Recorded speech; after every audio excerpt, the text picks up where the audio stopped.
Bem-vindo ao podcast Café com o CRM, uma iniciativa do CRM Maranhão.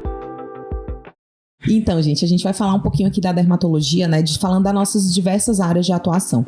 Então, o dermatologista, ele é um médico, ele tem 6 anos de formação, né, então ele é médico. Depois disso, ele faz uma especialidade, uma residência médica, que ela dura pelo menos aí 3 anos. E, além disso, ele pode fazer ainda subespecializações, né, como, por exemplo, oncologia cutânea, cirurgia dermatológica, tricologia, dermatologia pediátrica. Então, é uma especialidade que a gente pode ter diversas áreas de atuação. E a gente pode atuar tanto no consultório, como eu acho que vocês estão muitas vezes acostumados a nos ver, mas também no hospital, né, gente? Que a gente trabalhou tanto tempo na residência. Que na dermatologia tem doenças também que o paciente precisa internar, como, por exemplo, um pênfigo, que o paciente tem aquelas bolhas grandes na pele e ele precisa internar para fazer alguma medicação sistêmica. Até casos de hanseníase, né? O paciente pode ter reações hanseníacas que precisem ficar internado. Reações alérgicas graves. Exata. Existem também aquelas doenças que a gente interface com outras especialidades. Então, o paciente, por exemplo, com colagenose, que é o paciente do reumatologista, a gente muitas vezes entra em conjunto ali na dermatologia hospitalar para ajudar em alguns casos, né? As colagenoses são, por exemplo, né, Nick, que às vezes podem ter leigo aqui, né? Lúpus, esclerodermia, né? Então tem... E a gente não pode esquecer daquilo que é mais comum e igualmente muito grave, as reações a remédios. A gente acha que aquele comprimidinho para dor de cabeça, aquele comprimidinho para cólica nunca vai causar nenhum problema. E às vezes ele pode causar problemas gravíssimos. E aí que entra o dermatologista, com risco realmente de vida. E aí, muitas vezes, quem pega esses pacientes lá na emergência, né, é o médico da porta, e aí ele pede a ajuda do dermatologista. Então, as farmacodermias, que são essas reações medicamentosas, muitas vezes é o médico clínico da emergência que vai pegar. E outra coisa também, Léo, que o Léo gosta também dessa parte de vírus, que aparece muito na emergência, é a herpes zoster, né, Léo? Você pode falar pra gente um pouquinho? Nossa, aparece mais, e a gente está tão preocupado quando está na emergência. Será que eu vou deixar passar um infarto? Será que eu vou deixar passar uma pneumonia? E é uma doença tão comum e que incomoda tanto o paciente e que muitas vezes a gente vê o médico deixar passar. Muitas mesmo. Muitas. E às vezes a gente não está falando de uma doença que é difícil de ser vista, de ser diagnosticada, porque ela tá na cara. O diagnóstico clínico. O diagnóstico, exatamente. Eu não preciso de exame nenhum. E às vezes assusta a gente. Meu Deus, mas deixa eu passar. Eu atendi uma paciente há quase um mês, uma senhora já 78 anos, e ela foi na emergência com quadro. Ela veio com aquele quadro clássico, gente, porque se você pensar em herpes zoster, você tem que pensar primeiro na dor, né, quando você pensa em herpes zoster. E aí ela chegou com dor, mas quando ela foi pra emergência, ela já estava com as bolhas, que aí é o clássico. Então, aí combina. Quando o paciente vem só com dor, muitas vezes o médico até não consegue fazer o diagnóstico, mas quando as bolhas já aparecem, aquelas bolinhas começando de infarto, por exemplo, aquelas bolinhas começando, a gente ainda fica com dúvida, não é? Mas quando já chega assim, né? Mas com dor e as bolhas... E essa paciente, eu achei interessante que ela foi na emergência e ela foi vista por 2 médicos. E eu falei, gente, a gente tem que intensificar o diagnóstico de zoster. Eu tenho que reforçar com os meus alunos, para que o médico que chega na emergência, ele pense nisso. Ela disse que uma das médicas falou, olha, busque sua dermatologista urgente. Mas é isso, é uma doença que praticamente todo mundo pode ter, né? Porque quem já teve catapora, né? Quem já teve varicela pode ter herpes zoster, e a gente tem visto cada vez mais. Então, realmente o dermatologista, ele consegue ver várias coisas, né? E a gente não precisa tá doente para ter zoster. É só o fato de a gente ficar mais velho. Exatamente. A imunidade vai diminuindo. E o vírus tá lá com a gente. Ele chegou com a catapora e vai ficar com a gente até o dia da gente partir. E esse é só um dos exemplos das doenças que chegam na emergência. Tem uma série de outras coisas, as reações hanseníacas, que a gente já teve um podcast aqui no CRM com o Dr. Eduardo, a doutora Naira. Quem tiver interesse pode ouvir o podcast específico a respeito do assunto, mas que é uma doença que é super endêmica no nosso estado e que muitas vezes também passa, né, batido de um diagnóstico. E a gente às vezes pega na emergência um paciente já com quadros de reação hansênicas que são muito mais graves e com, né, risco de deixar sequelas para o paciente, né? Então a gente tem... E é assustador quando eles chegam numa reação hansênica E a gente vê toda a história clássica de uma hanseníase e a gente fica com medo assim, meu Deus, será que eu vou deixar passar uma hanseníase? Mas é uma hanseníase tão clássica que a gente fica assim, não dava para deixar passar. Como é que chegou a esse ponto? E aí ele vai à emergência, uma reação hansênica, se não é uma reação alérgica. Eu disse, meu Deus, não, é alguma comida. Não é alguma comida. E assim, eu costumo falar para os alunos, né, Léo?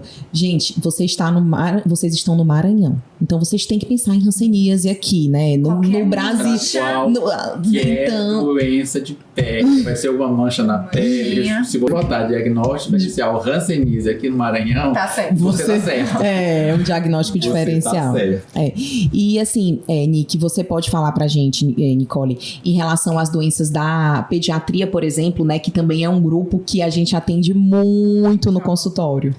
É engraçada essa pergunta pra gente. Você atende crianças? Eu costumo brincar com os pacientes e as pessoas que me perguntam se gente saiu da barriga e não entrou no caixão, um dermatologista vai atender. Amém esse jargão, eu vou levar pra minha vida esse jargão. E é até interessante a gente falar disso, porque a cada faixa etária, né, a gente vai acompanhando pacientes, né, realmente do zero até o fim da vida, e cada faixa etária tem doenças que são específicas para aquela faixa etária, né? Os meninos sabem, gosto muito de dermatopediatria, trabalhei 8 anos no hospital universitário só focado com dermatopediatria, e a gente atende, assim, no dia a dia, desde coisas, assim, muito simples, então uma brotoeja, que a gente chama de miliária, uma dermatite atópica, que é uma doença que é super comum a gente ver no dia a dia, até doenças graves, genodermatose, alterações genéticas, né, que levam a criança a ter problemas de pele. Então, assim, é um campo muito vasto, e que ao mesmo tempo... tem coisas que eu acho da dermatopediatria parecem muito simples, mas as lesões são muito parecidas. Então a gente precisa de um pouco mais, de um olhar mais treinado, de um pouquinho mais de experiência mesmo para conseguir fazer diagnósticos diferenciais, né? E aí ao longo da vida a gente muitas vezes vai acompanhando esse paciente, né? Então assim, quando eu cheguei aqui em São Luís, os meus pacientes de dermatopediatria hoje em dia continuam tratando comigo, mas por outros motivos. Acne, por exemplo. Adolescência, né? Que a gente nunca pode esquecer. Inclusive tem acne em criança, né? Vale a pena a gente tanto no neonatal quanto em outras fases, né? E lembrar que a acne também pode ser muito grave. É muito raro, lógico, mas assim, às vezes as pessoas precisam internar no hospital por conta da acne. E a acne, eu sempre converso com meus pacientes e com todo mundo. A acne a gente consegue tratar, a acne vai passar, mesmo que a gente não faça nada. O que a gente não quer é que essa acne te deixe lembranças, porque ela só vai te deixar lembranças ruins, cicatrizes, manchas, e são tão difíceis de tratar. Acho que a gente trata e sabe o quanto é difícil. A cicatriz de acne é muito pior, né? Eu falo exatamente para o paciente, tratar acne é fácil. É fácil, eu também falo. Tratar cicatriz... acne é fácil, cicatriz não é. E assim, gente, a gente tá entrando aqui nesse ponto da acne, né? Que eu acho que é uma doença que é tão... Eu não falo estigmatizante, mas assim, é tão limitante, né? Porque geralmente aparece ali naquela fase de adolescência, naquele período de autoafirmação, e aí o paciente com aquelas lesões, ele fica mais embotado, muitas vezes ele não quer participar de grupos, ele começa a se isolar. Então é uma doença que é tratável, né, gente? Então acne... E eu acho que nessa fase que a gente tá vivendo, né, de muita rede social, isso tem tido um peso ainda maior, né? Principalmente entre as meninas, adolescentes, onde já existia uma busca, né, por perfeição, por cobrança. Com a rede social isso se amplificou de tal forma que a gente tem visto muitos problemas psiquiátricos, muitos problemas psicológicos relacionados também a essas doenças de pele, né? Então a gente precisa ter esse olhar muito atento pra gente ser proativo no tratamento da acne, né? Pra gente não deixar que essas sequelas, não só de cicatrizes, mas sequelas também de autoestima, emocionais. O bullying tá aí, e antigamente as pessoas sofriam bullying na escola, iam pra casa e tava bem. Hoje em dia o bullying vai te procurar no teu celular. Então a gente precisa estar muito atento com os adolescentes em relação a isso, né? E assim, o Nick falou da parte psicológica, né? É importante aqui porque tem algumas doenças de pele que são consequência de problemas psicológicos, né? Então tem paciente que ele provoca suas lesões de pele né, que a gente chama de lesões artefatas, por conta de problema psicológico. Ele acaba querendo chamar atenção para alguma coisa. Então já teve o caso do hospital universitário com desodorante, né? Então alguns usam para se queimar. Então eles têm ferro de passar. Então eles causam aquelas lesões também, né? Essa questão psiquiátrica hoje, né? E psicológica, que tá muito em voga, gente. A gente sabe que eu costumo dizer, gente, a pele é só uma manifestação de tudo que tá acontecendo aqui dentro. A gente é o maior órgão do corpo, né? Então, muitas vezes o que tá acontecendo com a gente é só na pele.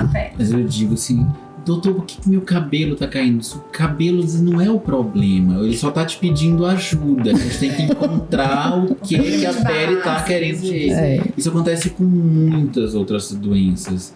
E a gente tem que procurar, a gente não vai só olhar a pele. E é interessante quando a gente fala em pele, que assim, a gente não tá falando só da pele, a gente também vai cuidar das unhas, cabelos, das mucosas. Então a gente tem que ver tudo isso.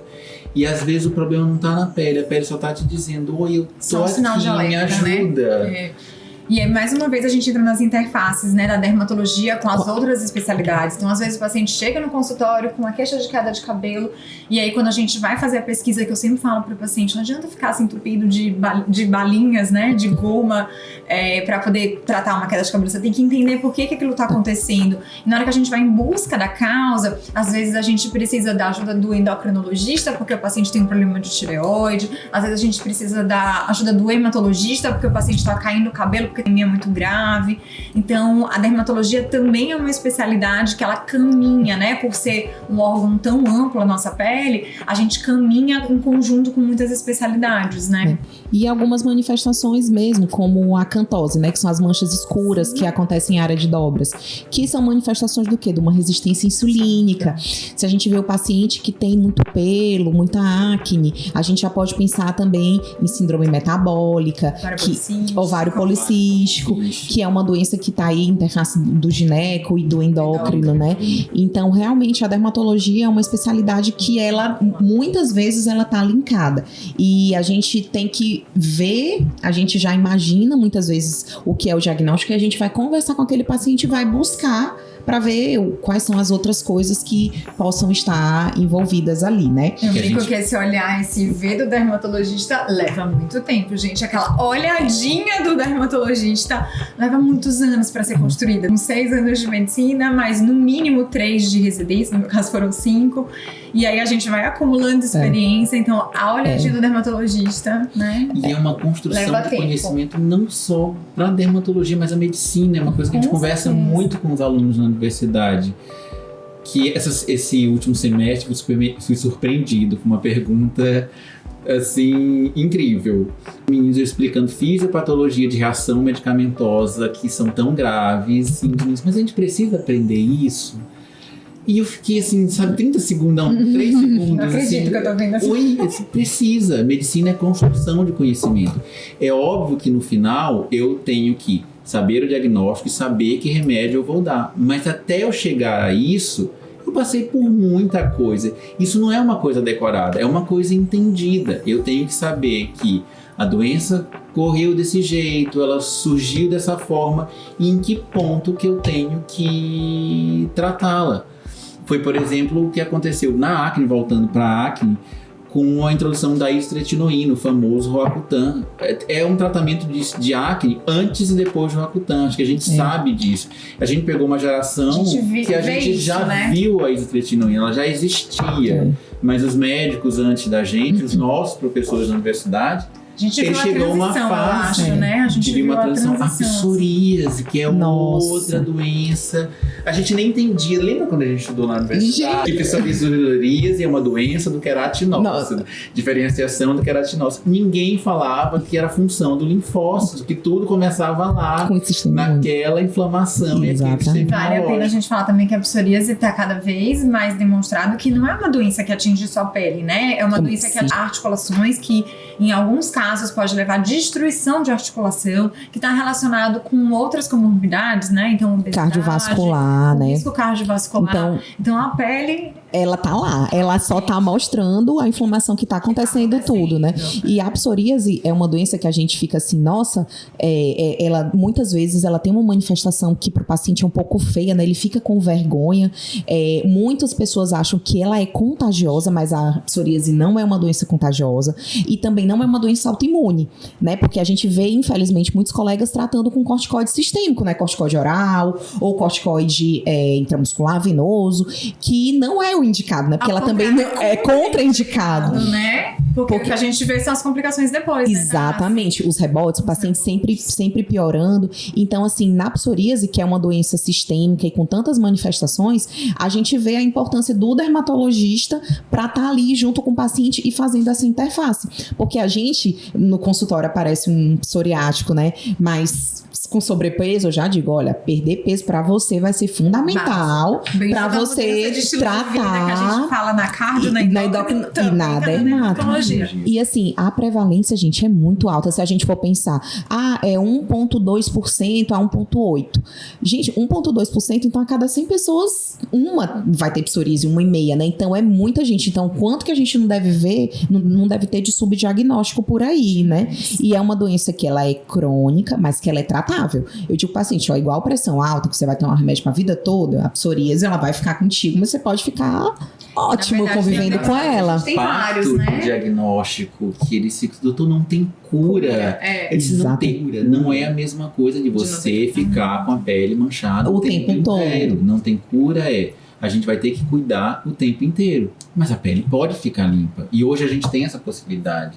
Antes a gente não tinha essa possibilidade. Isso era muito ruim. Mas e a gente tem outras doenças também com esse mesmo padrão, né?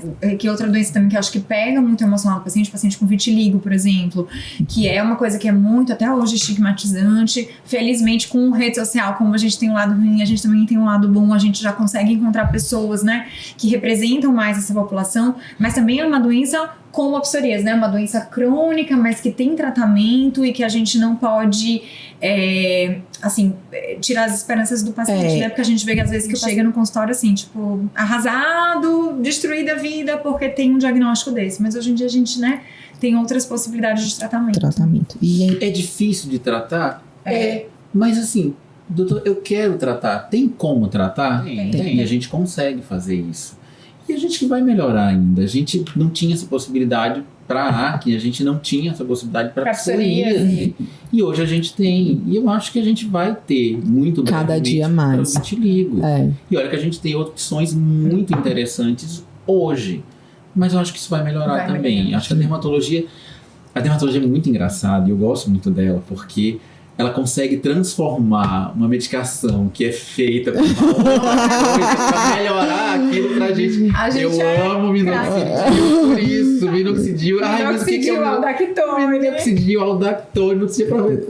um remédio para pressão. Exatamente. E a gente, o dermatologista tá trabalhando com o efeito colateral do remédio, né? Dermatologia criativa. Exato, isso é muito engraçado, é muito interessante isso na dermatologia. Eu costumo falar isso pros meninos também na sala de aula. Tem uma especialidade que consegue olhar aquilo de um jeito diferente. É a dermatologia. A gente consegue fazer isso com medicação da década de 50 e transforma ela na primeira opção. Esse aqui é um remédio bom. E uma outra coisa assim que vocês estavam falando de psoríase é que eu acho que existe ainda muito a falsa impressão de que a dermatologia é uma coisa de feeling, sabe? Assim, que é tipo um achismo, que é só experiência. Mas essas doenças, por exemplo, mostram como que a dermatologia é baseada em evidências, o quanto a gente tem estudos, por exemplo, sobre psoríase, o quanto que sei lá, acho que quando eu fazia residência, a gente praticamente tinha um biológico que tratava psoríase. E hoje em dia a gente perde as contas e senta pra estudar, né? Todo semestre tem um novo. Tem um novo, né? E a gente tá atrasado. Assim, meu Deus, já tem isso. E já tem isso por quê? Porque já descobriram outras interleucinas que estão interligadas. Então, assim, a nossa especialidade não é só achismo, não é só óbvio que tem aquela experiência, aquele olhar que eu digo, né, que a gente olha e você lembra assim, um clique, eu já vi essa lesão antes. Mas a gente tem muita coisa já baseada em evidência e cada vez mais as pessoas estudam sobre dermatologia e não só doença. Eu acho que a estética, que também era uma coisa muito de, né, só de achismo, hoje em dia a gente já tem muito estudo por trás e é uma coisa que precisa ser levada mais a sério também, né? Essa parte. Nesse oba-oba, a gente sabe o que tem que ser feito, como tem que ser feito, de todo o processo. A pele não é só um órgão inócuo, né? Um órgão de proteção. Ela é dinâmica, ela muda, a gente muda.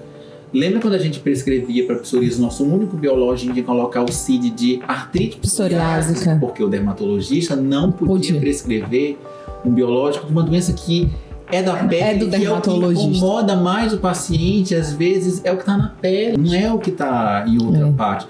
Ele não pergunta para você do risco cardiovascular que é aumentado e que você tem que explicar e que você tem que pedir ajuda para a cardiologia. Doutor, eu vim te procurar porque minha pele tá toda manchada, porque eu não saio mais de casa, porque eu de casa, de usar uma camiseta. O que eu faço? E o que Nicole falou sobre a questão dos estudos, hoje já tem estudos mostrando que a terapia biológica, ela é um protetor cardiovascular. Então, assim, gente, eu não tô tratando só a pele do paciente, a gente tá tratando realmente o paciente como um todo. E, assim, podem ter leigos aqui, né, que não são médicos, mas a proteção cardiovascular é menos risco de ter um infarto, de ter um AVC, de ter essas doenças que podem levar o paciente até a óbito, né? Psoríase é uma doença que atinge uma população muito jovem. Quando eu penso que eu estou protegendo o coração e as articulações, eu tô deixando uma qualidade de vida ao longo dos próximos anos. Até porque a gente tá envelhecendo, né? A população tá envelhecendo. Então a gente quer oferecer para esse paciente uma qualidade de vida durante os muitos anos que ele vai viver, né? Em cada momento da vida, que é diferente na infância, na adolescência. É isso que eu ia perguntar, já que a gente tá envelhecendo, já que a gente tá falando de envelhecimento, eu acho que o Léo podia falar um pouquinho, né? Do aumento da chance de câncer de pele, que é uma coisa que ainda também passa batido. É só um sinalzinho, e que às vezes a gente já pega pacientes com câncer mais avançados. É interessante isso do câncer de pele e desse entendimento que o sol é, eu sempre vou falar isso, a gente não vive sem sol e é pra gente ir pro sol, é pra gente ir pra áreas livres, porque isso faz parte da interação da gente. E o sol vai fazer bem. E a gente tem esse entendimento que é muito diferente. A gente atende muitos pacientes de outras gerações que falam: doutor, eu me bronzeava com aquele refrigerante de cola. Eu digo: manteiga, urucune, ótimo. Mas assim, eu não tinha o entendimento que eu tinha que usar o protetor solar. Hoje a gente já tem. Hoje é isso que eu falo para os pacientes. Ninguém tinha esse entendimento. Hoje a gente tem, né? A gente não tinha. A gente que eu falo, a gente dermatologista mesmo. A ciência não tinha. Que só tinha um único protetor solar, que era um grude, que parecia uma... Se você usasse 3 dias seguidos, você tava com uma semana depois. Era cheio de espinha, era péssimo. Hoje a gente tem isso, a gente tem de formas diferentes, todas as texturas, sensações, spray, pó, tudo. Pó e bruma, eu amo isso. Tem pra todo mundo. E aquele paciente que não é dessa geração e que pegou muito sol, sempre fala: quando a gente pega sol aos 20 anos, a gente fica bronzeado, fica lindo e perfeito. A gente acha que tá maravilhoso. Mas ao longo desses anos, depois que a gente passa dos 40, 50 anos, aquele sol começa a cobrar o efeito. Então a gente tem muitas manchinhas. A maioria delas não vai ter problema nenhum para você. Mas para quem tem muita manchinha na pele, para quem tem muito efeitinho desse sol, é muito importante uma consulta, uma avaliação com o dermatologista. Porque eu falo, quando a gente tem muita coisa, fica mais difícil da gente encontrar aquilo que pode saber que dá problema. E aí é sempre bom o olhar de alguém que está há bastante tempo cuidando disso, para dizer: essas pintinhas que estão te chamando a atenção, assim, tá achando feia, elas não são um problema pra gente. Mas essa aqui, escondidinha, que você nem ia me mostrar... Isso é o nosso dia a dia. Isso é o nosso dia a dia. Doutor, eu vim pra ver essa aqui. Aí você olha e fala assim: não é nada. Não e aí é você nada. vai acabar de examinar o paciente e falar assim, mas essa que a gente vai deitar ali pra tirar agora, Você né? gosta, precisa tirar. Doutor, nunca tinha nem visto. Eu digo, mas Pois essa que é a cara. perigosa. Essa Ou que então sai. o paciente vem pra fazer a toxina, né? O botox anual. Aí de repente você vê a lesão no nariz, a lesão na testa, né? Então, De vez em quando acontece, né? com Já frequência. Já aconteceu com noiva, sabe? A noiva veio fazer botox e aí eu falei, mas e essa manchinha? Ai, não tinha nem visto. Peguei o dermatoscópio, que é o nosso, gente, o dermatoscópio é o nosso terceiro olho, né? É. A gente não É o anda sem estetoscópio ele. do- Que também é recente, né? Ajudou muito o diagnóstico. O dermatoscópio é de uns 20 anos pra cá. Então, ajudou Mudou muito o diagnóstico a vida dos da cânceres. gente. Mudou.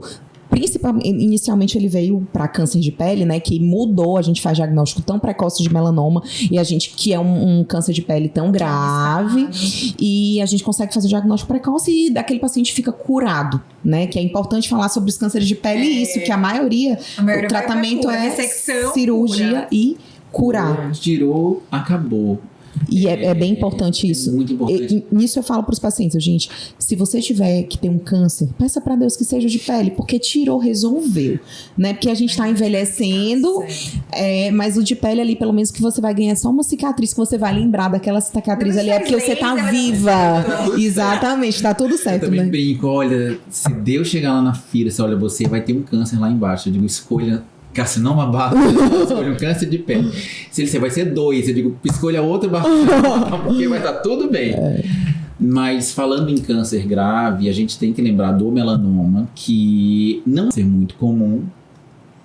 Não é um câncer muito comum, mas é um câncer muito grave. E não tem uma especialidade médica mais apta a dar o diagnóstico de forma precoce É verdade. do que o dermatologista. A gente olha aquilo antes que ele pareça um melanoma. E essa é a maior chance de cura para aquele paciente. Saber que aquela lesão que ainda nem chama a atenção de ninguém, não ia chamar a atenção de nenhum outro médico, vai chamar a atenção do dermatologista. A gente Eu acho consegue ver isso. Como a gente talvez tenha, né, pessoas que não médicos assistindo, eu acho que é bom a gente falar até dos sinais de alarme, né, Léo? Pode pensar. É para pensar em melanoma, né? Então as pintas, principalmente nos adultos, né? É importante até as pessoas saberem isso, né? Que geralmente quando a gente é criança, adolescente, é comum surgirem sinais São normais, a maioria delas são normais e a gente ou nasce com elas, ou elas vão nascer ao longo da nossa adolescência e da infância. E a gente espera que isso aconteça, não é pra ficar ninguém assustado com isso. Doutora, tá mais escura, doutor, ela aumentou.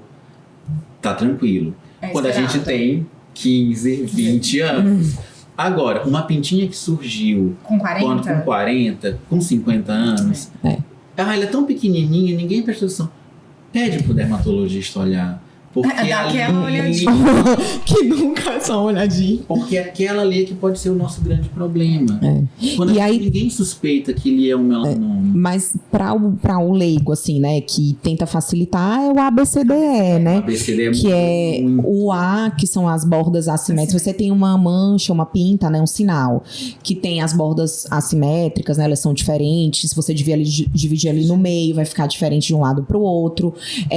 Se você tem as bordas que você não consegue ver, as bordas bem definidas, você não sabe de repente onde termina aquela lesão. A coloração, né, se tem mais de 2 cores ali, você já chama a atenção, porque muitas vezes, é preto, mas o branco também dá muito medo na gente, né? Azul. O azul, exatamente. Quanto maior o número de cores, mais a nossa preocupação, né? A gente se preocupa. Aí tem o diâmetro, que é maior que 6 milímetros, né? O tamanho, se é maior que 6 milímetros. E o E, que é a evolução ao longo desse tempo, né? Se ele tá aumentando ao longo desse tempo. Eu acho que pra gente finalizar, a gente pincela um pouquinho sobre a cosmiatria, que eu acho que hoje a gente falou aqui de doença e o pessoal tá dizendo, eu achava que dermatologista só fazia botox, né? Então a cosmiatria, que é uma especialidade que realmente também é muito fascinante, porque a gente lida muito mais com fazer um botox, a gente lida com a autoestima do paciente. É qualidade de De vida. vida Estética. E a gente acompanha o paciente também nas diversas fases, né? Então, assim, pra vocês sempre terem cuidado cuidar dos procedimentos estéticos, procurarem um dermatologista, que é um médico que vai entender tanto do que tá ali superficial, quanto das coisas mais profundas, né, para fazer o botox, o preenchimento, os bioestimuladores e as tecnologias também que elas vieram para mudar. Até essa questão de não insuflar o paciente, não encher o paciente de preenchedor, né, de colocar tanta coisa. Eu acho que vale a pena a gente dizer que até dentro da estética, gente, a estética é ciência, a gente não faz nada do achismo da nossa cabeça. Se você vai fazer um preenchimento, você precisa escolher o produto correto, precisa aplicar com o instrumento correto, na profundidade correta, na dose correta. Técnica correta. A técnica correta, porque senão realmente você tá fazendo um procedimento que você não precisaria, né? Porque é um procedimento numa pessoa saudável, que não tá em risco de vida nem nada, mas você tá correndo riscos ali, né? E isso é pra tudo, eu acho, na estética, né? A gente precisa saber o que injetar, perguntar, que eu acho que o paciente precisa saber o que tá sendo feito, precisa saber o material que tá sendo utilizado, né? Exatamente. E eu acho que às vezes os pacientes, assim, banalizam um pouco esse processo mesmo dos tratamentos estéticos, né? Você tem que... Essa banalização, ela é tão assustadora, às vezes, pra gente, e uma também que me assusta por que você não faz uma coisa que eu não preciso fazer todo ano? Mas sabe por que a gente não faz algo que precisa fazer que eu não preciso fazer nunca mais? Porque a gente vai mudando ao longo do tempo. É por isso que a gente precisa entender o processo de envelhecimento. O rosto da gente não é o mesmo daqui a 5 anos. Então aquilo que ficou bom agora não vai estar legal daqui a 5 anos. Ou de repente ele vai cair junto com o seu processo de envelhecimento, né? É o que a gente vai mudar de posição, né? Por que você não bota definitivo? Quem era da época da era do PMMA, que tem paciente que antes não tinha ácido hialurônico e fazia ácido, né, o metacrilato. Inclusive tá ressurgindo aí cinzas e que a gente fica com medo, né? Porque eles colocam uma capa que a gente tem medo, porque a gente sabe que é isso. Os pacientes que fizeram há 10 anos atrás, hoje eles vêm pra gente com as complicações, com os nódulos, com os granulomas. Nossa, e esse caso que 40 anos, que colocaram PMA há 40 anos e surge agora. Então, assim, é pra gente ter cuidado, porque nós somos médicos, né? O dermatologista, além de tudo, ele é um médico. Então, a gente tem que saber que a gente tem que não fazer o mal pro paciente, né? Eu sempre falo isso, a gente muito além de injetar. A gente faz a estética prezando sempre pela saúde em primeiro, segundo e terceiro lugar, né? Exatamente. A estética é uma coisa que vem pra nossa vida, que os pacientes têm essa demanda e tudo mais, mas eu acho que quem tem realmente uma formação de dermatologia sempre vai prezar em manter a saúde do paciente a qualquer custo. Então, qualquer procedimento que seja arriscado, provavelmente um dermatologista com uma boa formação, ele vai contraindicar aquele procedimento, né? Pelo menos a grande maioria dos colegas. Exatamente. Que a gente convive, né? Que é do nosso... É muito, e às vezes a pessoa tem indicação de fazer, mas você conversar com ele, a boa e velha anamnese, você vai encontrar uma contraindicação pela doença do colágeno que a gente já conversou. Olha, a gente não vai poder fazer esse tipo de tratamento, a gente tem outras opções. Não vou ter um resultado tão imediato, ou não vou ter um resultado tão prolongado, mas não vou colocar mas a gente pode fazer isso. E não deixe ninguém fazer. Uma frase que eu sempre falo com meus pacientes: a gente não vai fazer, e não deixe ninguém fazer isso em você, porque pode causar algum problema. A gente tem que pensar dessa forma, sabe? Estética, faz um botox que dura 4 meses. Não faz uma coisa para paralisar o rosto de uma vez, porque você quer ganhar dinheiro? Não é isso. Eu quero que você fique bem hoje, fique bem amanhã e fique bem sempre. É por isso que a gente não usa nada permanente, pelo menos eu não uso, eu sei que vocês não usam. E todos os dermatologistas que eu convivo no meu dia a dia, sei que também não usam. E é por isso, porque eu quero que você fique bem hoje e fique bem amanhã. Não fazer o mal, eu acho que é isso aí. Que resume a estética. E assim, só pra finalizar, acho que a gente esqueceu de falar, gente, da Sociedade Brasileira de Dermatologia, né, gente? Então, que nós somos os 3 membros da Sociedade Brasileira de Dermatologia, e preferencialmente quando você procurar um médico dermatologista, vá lá no CRM, no site do CRM, coloca busca por médico, e lá você vai procurar aquele médico. Será que ele é especialista? Vai ter um númerozinho que chama RQE, e lá você vai saber se aquele profissional é especialista em dermatologia, né? A acho que a gente vai finalizar. Nicole, quer falar alguma coisa? Eu queria agradecer pelo convite, pela oportunidade. Espero que a gente tenha esclarecido algumas dúvidas e mostrado um pouquinho de quão vasta a nossa especialidade e tão encantadora que ela é. E conversar faz tanto tempo que a gente sempre tava juntos. Olha aí. Obrigado, tá? Gente, já é tão natural conversar sobre dermatologia que parece que a gente tá sentado num restaurante conversando, né? É verdade, gente. Então eu queria agradecê-los, né? Agradecê-los pelo convite, por aceitar o convite, né? Meu em nome do CRM. Agradecer ao CRM pela oportunidade e parabenizar, né? Por essa iniciativa de fazer esse podcast, que é informação, gente. Quanto mais informação que a gente traz, informação de qualidade, quem ganha realmente é a população. Então, muito obrigada, gente. A gente que agradece, tá?